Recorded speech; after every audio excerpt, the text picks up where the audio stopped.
నమస్తే welcome to Maneru news bulletin లో ముందుగా హెడ్లైన్స్ చూద్దాం. రాజన్న హుండీ ఆదాయం 1,95,00,000 సీసీ కెమెరా ఆలయ ఈవో పర్యవేక్షణలో లెక్కింపు. కోనోకార్పస్ చెట్లపై మరోసారి చర్చ 100 కోట్ల ఖర్చు అయినా మానవాళికి ముప్పు. పెరుగుతున్న డయాలసిస్ రోగులు ఉమ్మడి జిల్లాలో వేలాది మంది కిడ్నీ రోగులు. బయోమైనింగ్ ను స్పీడప్ చేయండి ఏజెన్సీకి మున్సిపల్ కమిషనర్ ఆదేశాలు. Back to news. Rajanna Sircilla జిల్లా వేములవాడ శ్రీ రాజరాజేశ్వర స్వామి హుండీని లెక్కించారు ఆలయ అధికారులు. 20 రోజులు హుండీని లెక్కించగా 1,95,75,168 రూపాయల నగదు వచ్చింది. దీంతో పాటు 287 గ్రాముల బంగారం, 18 కిలోల 500 గ్రాముల వెండి సమకూరింది. రాజన్న ఆలయంతో పాటు నాంపల్లి శ్రీ లక్ష్మీ నరసింహస్వామి ఆలయ హుండీని కూడా లెక్కించారు. 6 మాసాల కాలంలో హుండీ ద్వారా 11,47,510 రూపాయల నగదు సమకూరింది. సీసీ కెమెరాల నిఘా, ఆలయ ఈవో పర్యవేక్షణలో హుండీ లెక్కింపు ప్రక్రియ కొనసాగింది.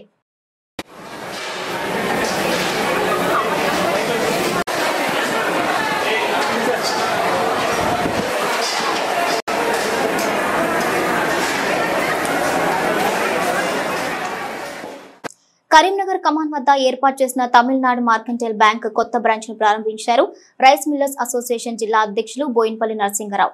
Bank regional head Rajappan, Hyderabad region branch head వెంకటేష్లు, షెట్టీలు పలు విభాగాల సేవలను ప్రారంభించి మాట్లాడారు. ఈ సందర్భంగా వారు మాట్లాడుతూ తమ బ్యాంక్ 24/7 సేవలు అందిస్తుందని తెలిపారు. ఇక అనంతరం అతిథులకు బహుమతులు ప్రదానం చేశారు.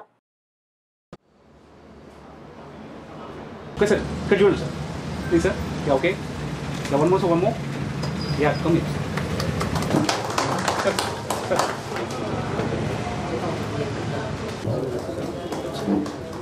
Hello, sir. Bless you, sir. 100%.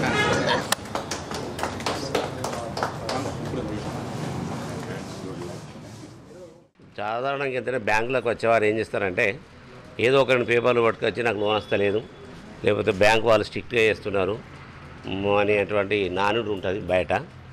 దానికి ఏంటంటే మనం నిజంగా ఒక లోన్ పోయేటప్పుడు దానికి కొన్ని ప్రాసెస్ ఉంటాయి. ఇప్పుడు జిఎస్టీ ఉంటుంది కదా, మీకు తర్వాత పాన్ కార్డు కానీ, నీ ట్యాక్స్ రిటర్న్స్ కానీ, ఏది ఉన్నా కానీ ట్యాక్స్ రిటర్న్స్ తోటే మనకు లోన్ వస్తుంది. చాలామందికి తెలియక ఏంటంటే నేను ట్యాక్స్ కట్టగా నాకు లోన్ రావాలంటారు, నా వాల్యూ కోట్లలో ఉందంటారు ప్రాపర్టీ, కానీ లోన్ రాదు. ఎందుకంటే ఏదైనా నువ్వు ఎంత పేమెంట్ చేస్తావు, ఆర్బీఐ గైడ్లైన్స్లో 60% వాళ్ళే తీసుకుంటారు, 40% బతకడానికి ఉండాలి, 60% ఇన్స్టాల్మెంట్ చూసి ఇన్స్టాల్మెంట్ తోటి నువ్వు ఎంత కట్టగలుగుతావు అనేది ఒక క్యాలిక్యులేషన్ చేస్తారు జనరల్గా బ్యాంకర్స్. కాబట్టి మనం కూడా బ్యాంకుకి అనుగుణంగా ఉంటే. The Vice President Rajappan Garu was telling, like this bank is like a supermarket providing all sort of services, and very happy to know because he in detail explained all the services whatever available. And in fact I said is this bank on par with any other private banking like HDFC, other banking sector, is competitive enough to handle with all the services. I encourage my friends and colleagues and other doctors in this Karimnagar to take use this banking services. మనకి ఇవాళ ఈ bank ఇక్కడ open అవ్వడంటే చాలా మంచిది. చాలా రోజుల నుంచి చూస్తుండ్రు. Bank అంటే ఇక కస్టమర్స్ మీద ఆధారపడి ఉంటుంది. మనం బ్యాంకు చేసుట్ల బ్యాంక్ బ్రాంచ్ మేనేజర్ కానీ వాళ్ళు కానీ మన కస్టమర్స్ తోటి వేసి బ్యాంకును మనం ఉపయోగించుకుంటే మంచి ఉంటుంది. కానీ ఉపయోగించడం ఎక్కువ లోన్స్ కానీ ఏది కానీ అన్నీ మనకు బ్యాంకుల సౌలతుగా ఉంటుంది. బ్యాంక్ మేనేజర్ చెప్పేది ఏంటంటే మొత్తం ఆర్ఎం గారు ఎటువంటి సర్వీస్ కావాలన్నా, ఎటువంటి సేవ కావాలన్నా 24/7 నేను ఓపెన్గా చెప్తున్నాను. నా నంబర్ 9150038339. మీకు ఎటువంటి బ్యాంకింగ్ సేవలు కావాలన్నా మమ్మల్ని సంప్రదించవచ్చు. ఒకవేళ మా బ్యాంకులో ఆ సేవలు లేకపోతే మీకు ఏం చేయాలనే కూడా ఫైనాన్షియల్ సజెషన్ అనేది మేము ఇస్తాము. కరీంనగర్ అనేది ఇంత ఇప్పుడు కోల్ బెల్ట్ అంటారు, కోల్ బెల్ట్ ఆఫ్ అవిభాజ్య ఆంధ్రప్రదేశ్కు కోల్ బెల్ట్. ఇప్పుడు ఇంకా తెలంగాణకైనా కూడా అదే. ఇప్పుడు మొన్న కరీంనగర్ గురించి చెప్పాలంటే ప్రధానమంత్రి వరకు ఈ పేరు అనేది బాగా ఫేమస్ అయింది. ఎందుకంటే జనవరి 26 గణతంత్ర వేడుకల రోజు సిల్వర్ జరీతో అశోక ముద్రలు చేయించి వచ్చిన విశిష్ట అతిథులు అందరికీ ఇచ్చారు. సిద్దిపేట జిల్లా హుస్నాబాద్ పట్టణానికి శాతవాహన యూనివర్సిటీ ఇంజనీరింగ్ కాలేజ్ మంజూరు పట్ల సంతోషం వ్యక్తం చేశారు ఎన్ఎస్యుఏ ప్రతినిధులు. పట్టణంలో ఎన్ఎస్యుఏ యూత్ కాంగ్రెస్ ఆధ్వర్యంలో భారీ ర్యాలీ నిర్వహించారు. పట్టణంలోని పలు వీధుల్లో బైక్ పై ర్యాలీ కొనసాగింది. ఈ సందర్భంగా ఆ సంఘ ప్రతినిధులు మాట్లాడుతూ ఇచ్చిన హామీ మేరకు కాంగ్రెస్ ప్రభుత్వం ఇంజనీరింగ్ కాలేజీ మంజూరు చేసిందని తెలిపారు. ఈ సందర్భంగా సీఎం రేవంత్ రెడ్డి, మంత్రులు భట్టి విక్రమార్క, పొన్నంలకు కృతజ్ఞతలు తెలిపారు. తెలంగాణలో కోనో కార్పస్ చెట్లపై మరోసారి చర్చకు తెరలేసిందే. పట్టణాలు, పల్లెల్లో ఉన్న ఈ చెట్లను తొలగించాలని ప్రభుత్వాన్ని కోరారు అసెంబ్లీ స్పీకర్ గడ్డం ప్రసాద్ కుమార్. ప్రజల నుండి కూడా ఇదే డిమాండ్ వినిపిస్తోంది. గత బీఆర్ఎస్ ప్రభుత్వం ప్రతిష్టాత్మకంగా చేపట్టిన హరితహారంలో 80% కోనో కార్పస్ చెట్లే ఉన్నాయి. ఈ చెట్ల వల్ల పక్షి జాతితో పాటు మానవాళి మనుగడకు ముప్పు వాటిల్లుతున్న ఈ నేపథ్యంలో వీటిని సర్కార్ తొలగిస్తుందా లేక అలాగే ఉంచుతుందా అనే సందిగ్ధం నెలకొంది. సూచన ఏం చేస్తుందంటే ఈ కోనా కార్పస్ చెట్లు ఎక్కడైతున్నాయో వాటిని అన్నిటినీ తీసేయవలసిందిగా ప్రభుత్వానికి నేను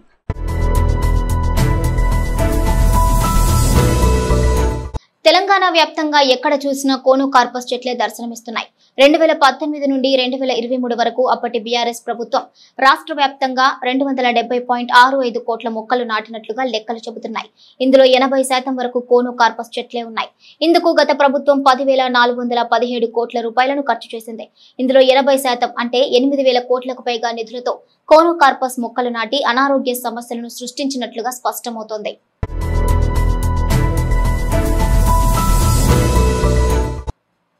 కోనో కార్పస్ చెట్లపై కనీసం పిట్టలు కూడా వాలటం లేదని, ఇవి కార్బన్ డయాక్సైడ్ ను విడుదల చేస్తున్నట్లు వృక్ష శాస్త్ర నిపుణులు చెబుతున్నారు. వీటి వల్ల అనేక అనారోగ్య సమస్యలు కూడా తలెత్తుతున్నట్లుగా స్పష్టమవుతోంది. వీటన్ని కొన్ని దేశాలు, మన దేశంలోని కొన్ని రాష్ట్రాల్లోనూ జనావాసాల మధ్య ఈ చెట్లను నిషేధించారు. ఈ చెట్ల వల్ల రోడ్లు, భవనాలు దెబ్బతింటాయని, భూగర్భ జలాలు కూడా అడుగంటుతాయని శాస్త్రవేత్తలు స్పష్టం చేస్తున్నారు.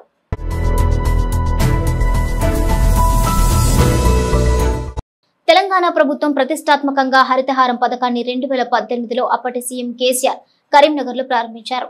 ఒకే రోజు 1,00,000 మొక్కలు నాటి చరిత్ర సృష్టించారు. ఈ కార్యక్రమాన్ని అట్టహాసంగా ప్రారంభించేందుకు నగరంలోని సుమారు 300 భారీ వృక్షాలను నరికివేయించారు అధికారులు. దీంతో నగరం ఎడారిగా మారింది. ప్రధాన రోడ్లకు ఇరువైపులా ఉన్న భారీ చెట్లను తొలగించి వాటి స్థానంలో కోనో కార్పస్ మొక్కలు నాటారు. డివైడర్ మధ్యలో కూడా విరివిగా కోనో కార్పస్ చెట్లను పెంచుతున్నారు. బడ్జెట్ లో 10% హరితహారానికి ఖర్చు చేసింది అప్పటి ప్రభుత్వం. వేప తదితర ఆక్సిజన్ ఇచ్చే చెట్లను నరికివేసి కోనో కార్పస్ మొక్కలను నాటడం పట్ల గతంలోనూ అనేక విమర్శలు వచ్చినా పట్టించుకోలేదు గత బీఆర్ఎస్ సర్కార్. ఈరోజు కరీంనగర్ పట్టణంలో ఈ కోనో కార్పస్ చెట్లను విచ్చలవిడిగా నాటారు. ఇది ప్రధానంగా గీతాభవన్ చౌరస్తా నుండి పద్మానగర్ వెళ్ళేటువంటి డివైడర్లో ఉంది. అట్లాగే మంచిర్యాల చౌరస్తా నుండి అపోలో రీచ్ వెళ్ళేటువంటి ఈ డివైడర్లో పెట్టారు. అలాగే కమాండ్ టు ఆటోనగర్ బైపాస్ రోడ్లో కూడా ఈరోజు కరీంనగర్ పట్టణంలో మొత్తం డివైడర్ల మధ్యలో కూడా ఈ కోనో కార్పస్ చెట్లను నెట్టారు. అంటే దీని మూలంగా చాలా ఇబ్బందులు పడుతున్నటువంటి పరిస్థితి ఉంది. ప్రజలు శ్వాసకోశ వ్యాధులతో పాటు క్యాన్సర్ వచ్చే ప్రమాదం తీవ్రంగా ఉందని చెప్పి నిపుణులు హెచ్చరిస్తున్నారు. అందుకని వీటిని వెంటనే ఈ చెట్లను తొలగించాలి. ఆహ్లాదకరమైనటువంటి నీడనిచ్చేటువంటి కాలుష్యాన్ని నివారించేటువంటి చెట్లను నాటితే ప్రజలకు ఉపయోగపడుతుంది. కాలుష్య నివారణ కాకుండా కూడా ఉంటుంది, ప్రజలకు ఇబ్బందులు కాకుండా ఉంటుందని చెప్పి కూడా ఈ సందర్భంగా మేము మున్సిపల్ కమిషనర్ గారిని కూడా ఈ సందర్భంగా మేము వినతి చేస్తా ఉన్నాం. ఇప్పటికీ అనేక నర్సరీల్లో కోనో కార్పస్ మొక్కలను పెంచుతున్నారు. రాష్ట్ర వ్యాప్తంగా 80% ఉన్న కోనో కార్పస్ చెట్లను ఒకేసారి తొలగిస్తే మరింత ఎడారిగా మారే ప్రమాదం ఉంది. ఈ నేపథ్యంలో కాంగ్రెస్ ప్రభుత్వం తీసుకునే నిర్ణయంపై సర్వత్రా ఆసక్తి నెలకొంది. రంజాన్ మాసం పురస్కరించుకుని ముస్లిం కుటుంబాలకు రేషన్ సరుకులను పంపిణీ చేశారు కొత్త జైపాల్ రెడ్డి మిత్రమండలి సభ్యులు. నగరంలోని గోదాం గడ్డ మస్జిద్ వద్ద సుమారు 200 మంది ముస్లిం సోదరులకు కిట్లను అందించారు. ఈ సందర్భంగా మైత్రి ఛానల్ ఎండీ సుజన్ రావు మాట్లాడుతూ మైత్రి గ్రూప్ చైర్మన్ కొత్త జైపాల్ రెడ్డి అనేక సేవా కార్యక్రమాలు చేస్తున్నారని కొనియాడారు. ఈ కార్యక్రమంలో జైపాలన్న మిత్రమండలి సభ్యులు ఎండీ అఖిల్ అహ్మద్ ఖాన్, ఖాలిద్ అక్బర్, అహ్మద్ జాలా, ఖాలిద్ సాబ్, మథిన్ ఆరిఫ్ పాల్గొన్నారు. రంజాన్ మాసం సందర్భంగా రంజాన్ పురస్కరించుకొని కరీంనగర్ ముస్లిం ప్రజలందరికీ రంజాన్ శుభాకాంక్షలు. కుల మతాలకు అతీతంగా ప్రతి సంవత్సరం ఈ కార్యక్రమం నిర్వహిస్తూనే ఉంటారు జయపాలన్న గారు.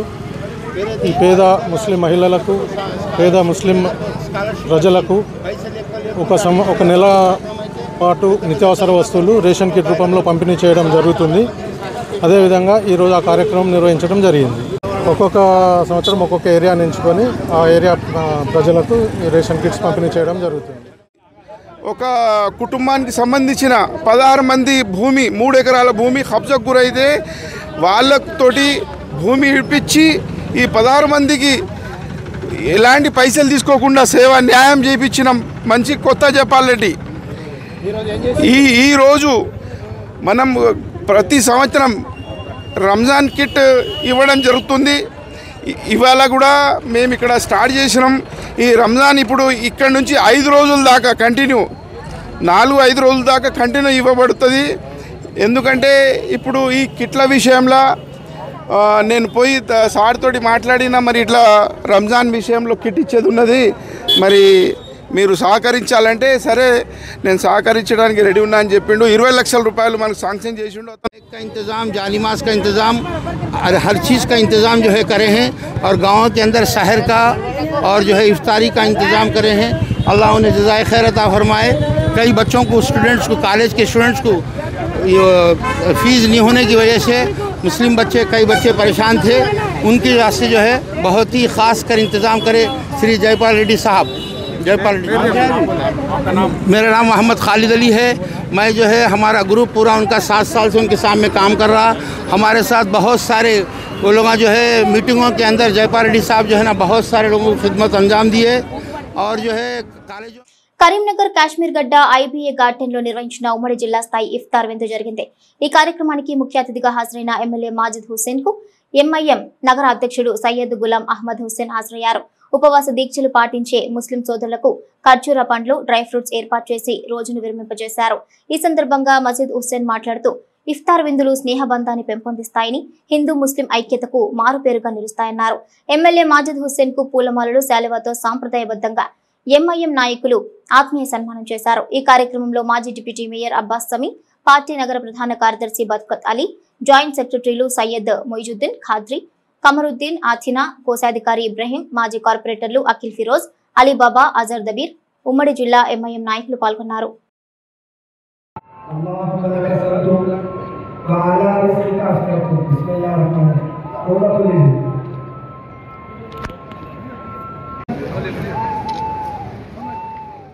పవిత్ర రంజాన్ మాసం పురస్కరించుకుని కరీంనగర్ జిల్లా కొత్తపల్లి మండలం చింతకుంట ఈద్గా వద్ద ప్రార్థనా స్థలాన్ని పరిశీలించారు ఎంఐఎం కరీంనగర్ అధ్యక్షుడు గులాం అహ్మద్ హుస్సేన్. ఎంఐఎం మాజీ కార్పొరేటర్లతో కలిసి ఈద్ నమాజ్ ఏర్పాట్లను పరిశీలించారు. ఈద్ ఉల్ ఫితర్, రంజాన్ నమాజ్ ఆచరించేందుకు పెద్ద ఎత్తున ముస్లిం సోదరులు తరలి రానున్న నేపథ్యంలో ప్రభుత్వ పరంగా సదుపాయాలు కల్పించాలని అధికారులను కోరారు. ఎండ తీవ్రత ఎక్కువగా ఉన్నందువల్ల అధికారులు నమాజ్ ఆచరించేందుకు వచ్చే వృద్ధుల కోసం ప్రత్యేక ఏర్పాట్లను చేయాలని, షామియానాలతో పాటు త్రాగునీటి సౌకర్యాన్ని కల్పించాలన్నారు. ఇక కిబ్లా వైపు ముఖద్వారం ఉండేట్లు ఏర్పాట్లు చేయాలని నిర్వాహకులకు సూచించారు. ఈ కార్యక్రమంలో ఎంఐఎం నగర ప్రధాన కార్యదర్శి సయ్యద్ బర్కత్ అలీ, మాజీ కార్పొరేటర్ అఖిల్ ఫిరోజ్, నాయకులు అబ్దుల్లా ఖాన్ పాల్గొన్నారు. నగరంలోని కట్టరాంపూర్కు చెందిన విజయ్ కుమార్ సుప్రజ వివాహ వార్షికోత్సవం పురస్కరించుకుని కరీంనగర్ జిల్లా ప్రభుత్వ జనరల్ ఆసుపత్రిలో అన్నదానం చేశారు.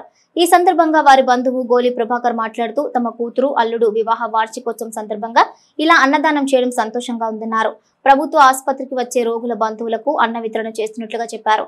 వార్షికోత్సవ వేడుకల్లో పేదలకు సేవ చేయడం వల్ల సంతృప్తి ఉంటుందన్నారు.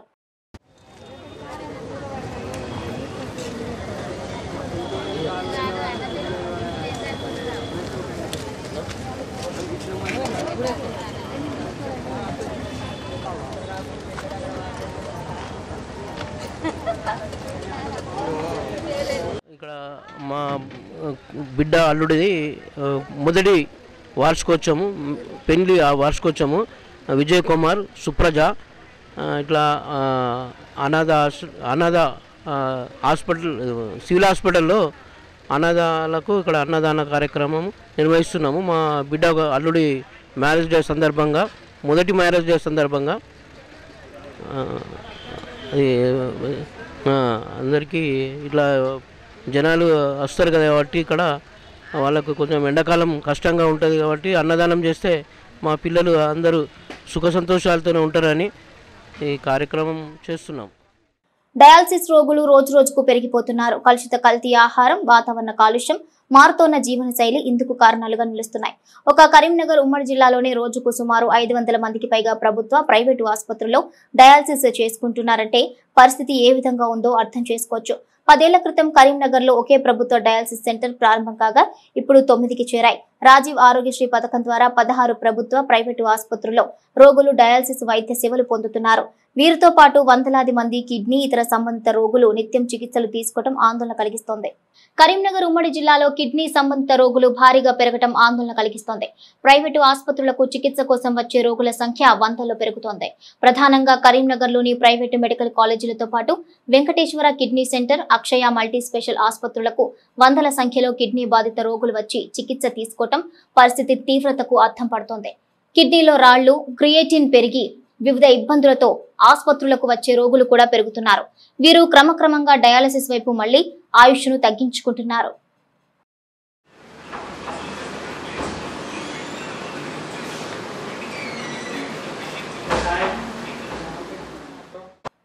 రాజీవ్ ఆరోగ్యశ్రీ పథకం ద్వారా కరీంనగర్ ఉమ్మడి జిల్లా వ్యాప్తంగా 16 కేంద్రాలు డయాలసిస్ సేవలు అందిస్తున్నాయి. ఇందులో 9 ప్రభుత్వ సెంటర్లు కాగా 7 ప్రైవేట్ ఆసుపత్రులున్నాయి. కరీంనగర్ జిల్లా కేంద్రంలోని ప్రభుత్వ జనరల్ ఆసుపత్రి, హుజూరాబాద్ ఏరియా ఆసుపత్రి, అక్షయ మల్టీ స్పెషల్, అపోలో రీచ్, ఆదర్శ, మెడికవర్ ఆసుపత్రులతో పాటు ప్రతిమ, చల్మడ మెడికల్ కాలేజీలో డయాలసిస్ సేవలు అందుతున్నాయి. జగిత్యాల జిల్లా కేంద్రంలోని జనరల్ ఆసుపత్రి, Dharmapuri community health centre, Korutla area ఆసుపత్రి, జగిత్యాలలోని అమృత త్రినేత్ర మల్టీ స్పెషల్ ఆసుపత్రి, రాజన్న సిరిసిల్ల జిల్లా కేంద్రంలోని జనరల్ ఆసుపత్రి, వేములవాడ ఏరియా ఆసుపత్రి, పెద్దపల్లి జిల్లా ఆసుపత్రితో పాటు రామగుండం జనరల్ ఆసుపత్రుల్లో నిత్యం రోగులకు డయాలసిస్ వైద్య సేవలు అందిస్తున్నారు. ఇక్కడ ఏంటంటే సర్వీస్ మొత్తం ఫ్రీగా ఉంటుంది. ఆరోగ్యశ్రీ పోర్టల్లో పేషెంట్లు రిజిస్ట్రేషన్ చేసుకొని 24/7 సర్వీస్ ఉంటుంది. ఇంకా మనకి ఇక్కడ అవకాశం ఎంత ఉందంటే ఇంకో 10 మందికి మనం రిజిస్ట్రేషన్ చేసుకోవడానికి అవకాశం ఉంది. మన దగ్గర పాజిటివ్ బెడ్స్ 2 ఉన్నాయి, నెగిటివ్ 8 ఉన్నాయి. మొత్తం 10 బెడ్లు ఉన్నాయి. ఎస్సీ పాజిటివ్లో బెడ్స్ ఖాళీ ఉన్నాయి. హెచ్పిఎస్ఏజీలో కూడా ఖాళీ ఉంది. ఇది కరీంనగర్లో ఎక్కడ లేదు హెచ్పిఎస్ఏజీ, ఓన్లీ మన కరీంనగర్ గవర్నమెంట్ హాస్పిటల్లోనే ఉంది. అవకాశం ఉన్న వాళ్ళు తప్పకుండా దీన్ని వినియోగించుకోవాలని అనుకుంటున్నాం. ఆరోగ్యశ్రీలో మొత్తం డయాలసిస్ ఫ్రీగానే అవుతుంది. బయట అయితే ఖర్చు అవుతుంది, ఇక్కడ మొత్తం ఫ్రీగానే అవుతుంది. కాబట్టి ఇంకో 10 మంది రావడానికి అవకాశం ఉంది. దీన్ని ఎవరైనా వినియోగించుకోవడానికి అవకాశం ఉంది. రాజీవ్ ఆరోగ్యశ్రీ పథకం ద్వారా కరీంనగర్ ఉమ్మడి జిల్లాలో రోజుకు 111 మిషన్ల ద్వారా 828 మంది రోగులకు డయాలసిస్ సేవలు అందిస్తున్నారు. అదనంగా ఆర్థికంగా ఉన్నవారు ప్రైవేటు, కార్పొరేట్ ఆసుపత్రుల్లో డయాలసిస్ సేవలు పొందుతున్నారు. ప్రభుత్వ సెంటర్లలో సింగిల్ యూజ్ కిట్ల ద్వారా నాణ్యమైన డయాలసిస్ సేవలు అందుతున్నాయి. ఆయా మిషన్ల ద్వారా రోజుకు 2 నుండి 3 షిఫ్ట్ల ద్వారా రోగులకు డయాలసిస్ చేస్తున్నారు సిబ్బంది. అయితే ప్రభుత్వ సెంటర్లలో ఎక్కడా నెఫ్రాలజీ ప్రత్యేక నిపుణులు లేకపోవడంతో పలు సందర్భాల్లో రోగులు ఇబ్బందులు పడుతున్నారు. ప్రభుత్వ ఆసుపత్రుల్లో నెఫ్రాలజీ వైద్య నిపుణులను నియమించడం వల్ల కిడ్నీ సమస్యలను ప్రాథమిక దశలోనే నివారించే అవకాశాలుంటాయని పలువురు సూచిస్తున్నారు. నగరంలో బయోమైనింగ్ ను నిరంతరం కొనసాగించాలని ఏజెన్సీ కాంట్రాక్టర్ను ఆదేశించారు మున్సిపల్ కమిషనర్ చాహత్ బాజ్పేయి. స్వచ్ఛ సర్వేక్షణ్ కార్యక్రమంలో భాగంగా నగరంలోని హౌసింగ్ బోర్డు కాలనీ, కోతిరాంపూర్లలో ఆమె పర్యటించారు. DRCC centre, vermi compost fits ను తనిఖీ చేసి పరిశీలించారు. అనంతరం కోతిరాంపూర్ నగరపాలక సంస్థ డంప్ యార్డును సందర్శించి తనిఖీ చేశారు. తడి చెత్త, వ్యర్థాలతో కాంపోస్ట్ ఎరువులు తయారు చేయాలని ఆదేశించారు. డంప్ యార్డులో బయోమైనింగ్ ప్రక్రియను నిరంతరంగా కొనసాగించి డైలీ రిపోర్ట్ అందించాలన్నారు. ఏజెన్సీ కాంట్రాక్టర్ను బయోమైనింగ్ జరుగుతున్న తీరు సంబంధించిన వివరాలు అడిగి తెలుసుకుని ఆదేశాలు జారీ చేశారు. హౌసింగ్ బోర్డులోని రిసోర్స్ పార్క్ లో గల కాంపోస్ట్ ఫిట్స్లలో కూరగాయలు, వ్యర్థాల ద్వారా సేంద్రియ ఎరువులను తయారు చేయాలని ఆదేశించారు. ఈ కార్యక్రమంలో ఎన్విరాన్మెంట్ ఇంజనీర్ స్వామి పాల్గొన్నారు. బులెటిన్ ముగించే ముందు హెడ్లైన్స్ మరోసారి. రాజన్న హుండీ ఆదాయం 1,95,00,000. సీసీ కెమెరా, ఆలయ ఈవో పర్యవేక్షణలో లెక్కింపు. కోనో కార్పస్ చెట్లపై మరోసారి చర్చ. 100 కోట్ల ఖర్చు అయినా మానవాళికి ముప్పు. పెరుగుతున్న డయాలసిస్ రోగులు. ఉమ్మడి జిల్లాలో వేలాది మంది కిడ్నీ రోగులు. బయోమైనింగ్ ను స్పీడప్ చేయండి. ఏజెన్సీకి మున్సిపల్ కమిషనర్ ఆదేశాలు. ఇవి bulletin updates. Keep watching manner news.